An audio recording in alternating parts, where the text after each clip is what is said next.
Hello, welcome. My name is Oge, and on this channel, I share my journey as a balanced creative and entrepreneur. I also share my journey being locked and a birth doula. If you're interested in any of those things, please hit the subscribe button. Today, I wanted to share 10 tips and pointers and things to think about if you are starting your lock journey or if you're fairly new to your lock journey, but specifically for people that have sister locks, microlocs within that size range, and you manage your locks via interlocking. If you're interested in that, keep on watching. So this is not going to be in any particular order, but we will start with number 1. Less is more. Seriously.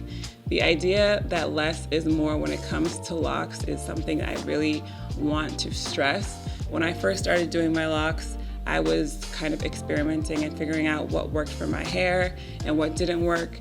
And then eventually I learned and realized that my locks are minimalists, to say the least. They do not like too many products, too many things done to it. They just like to be minimal. So when it comes to products, even for holistic DIY products, I try to do less is more. And I can do a video on what my current wash and moisture routine is, but I'm really at the space of reducing the amount of products I put in my hair and, allowing my hair to just breathe and thrive on its own. And for the most part, what I have been doing has been working. So I'm going to continue and maintain what I've been doing. So if you'd like to see a video on that, please leave a comment down below. Number 2, follow your hair instead of keeping a strict schedule. And I am talking about your washes and retightenings. Really just follow your hair and pay attention to what your hair is doing. Previously, I would try to schedule out my washes and schedule out when I'm going to retighten my hair. If we were washing every week or every couple of days or retightening every month or every 2 to 3 months, I have stopped that in setting such a strict schedule and just really paid attention to what is going on with my hair. So, for example, I wash my hair if during that week I worked out a lot and I was, really sweaty and noticed that there has been some buildup because of the amount of sweat, or if I need to retighten my hair, I will really just check the growth and see if it's time to retighten my hair, because sometimes my growth may slow down, or depending on what I ate or what I'm doing, my hair may grow faster within a certain time period. So really paying attention to what my hair is doing versus setting a strict schedule arbitrarily just because I need to do these things. Now, it may work for some of you. So this is one that's really more of my opinion and what has worked for me. And honestly, it's just a personal choice. I would rather go with what's going on with my hair versus setting a schedule. But then again, I am the one that maintains my hair, so you may need to set a schedule based off of your loctician. Number 3, to avoid shrinkage and really getting to know the full length of your locks, I highly recommend stretching your hair after washing. This obviously takes more time in your day when you do a wash. Stretching your hair will kind of give you more of an understanding of what the stage of your hair, the length of your hair, because as we know, we experience shrinkage. A lot of shrinkage as a loose natural and as a locked natural. So I recommend stretching your locks. If it's banding or braid outs or twist outs, definitely try to stretch your hair after every wash. One pro tip though, when you are stretching your hair, make sure before even banding or doing a braid out or a twist out that your hair is at least or somewhere around 75 to 80% dry. You don't want to band, braid, or twist your hair when it is freshly washed and soaking wet. You want to dry your hair a good amount and then start doing the process of however you're going to stretch your hair. Number 4, adapt to your environment and the changing seasons. And what I mean by that is if you are in the Northeast, like I currently am, it is currently winter. So I try to go outside with my hair covered, wrapped, so it doesn't get too cold, so my locks don't get too cold. I mean, I do also want my locks to have fresh air, but I, again, adapt to the day. If there's sun out or if it's snowing or whatever, just to make sure I adapt and move with it, and I'm paying attention to the state of my hair. So if you are in cold, dry weather, make sure that you are finding ways to incorporate moisture or add moisture back into your hair at home. If it's doing steams, if it's using water and glycerin, but make sure you are adding more and more moisture back into your hair, especially if you're in this type of environment, because you don't want your locks to dry out, because that can cause breakage, brittle. If you're in, let's say, very, very dry air, and it's not necessarily cold, it's just really hot and dry, again, find ways to add moisture back into your hair. If you're in areas where it's very humid and warm, I'm sure your locks are thriving, because in my opinion, that's where my locks thrived. Anytime I was in an environment that was very humid and warm, my locks had no issues. I didn't really need to do much. So again, just pay attention to your environment and adapt as it changes. Number 5, check your scalp health on the regular.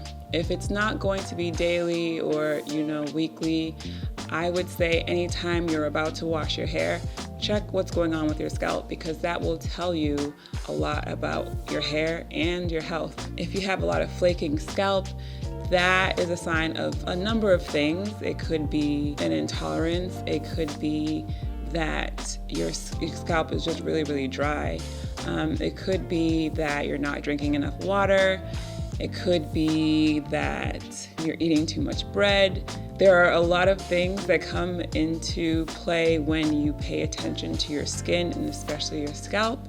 So before you wash your hair, pay attention and take a look at your scalp and see the state of your scalp, to then know what you may need to add to your wash routine or your maintenance routine to help alleviate what's going on there. So I definitely recommend just keeping track of what's going on with your scalp, literally in the front and in the back, because the two areas are very different and can show up differently. So that is that tip.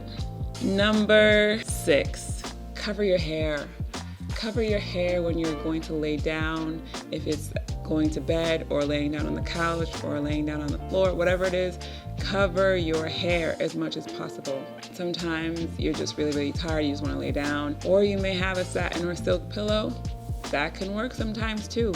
But to retain moisture while you're sleeping or while you're laying down, it is really, really, really beneficial to cover your locks with a satin-lined cap, a silk-lined cap, something that's going to hold your hair in place, protect it from dust, from particles in the air, from your pillowcase, from whatever it is that you're laying on, and also retain the moisture in your hair and in your scalp. Number 7, I would recommend brushing your locks. Again, more in line with covering your hair. If you do experience a lot of lint or, debris or dust in your locks, I think it's important before you wash your hair to brush your locks. And I think you should just incorporate this whenever you feel like it, but really before you wash your hair, take a clean, soft bristle brush that you only dedicate to brushing your locks. And it's only for that. Number 8, again, moisture. Make sure that you are sealing the moisture in your hair every time you wash, because when you're washing and you don't make it a point to seal the moisture, you will definitely lose the moisture, and your hair may actually be more dry than it was before you washed your hair. If that makes sense. Your hair will be more dry when it dries, more so than before you washed your hair. So make sure you moisturize your hair and lock in the moisture after every wash.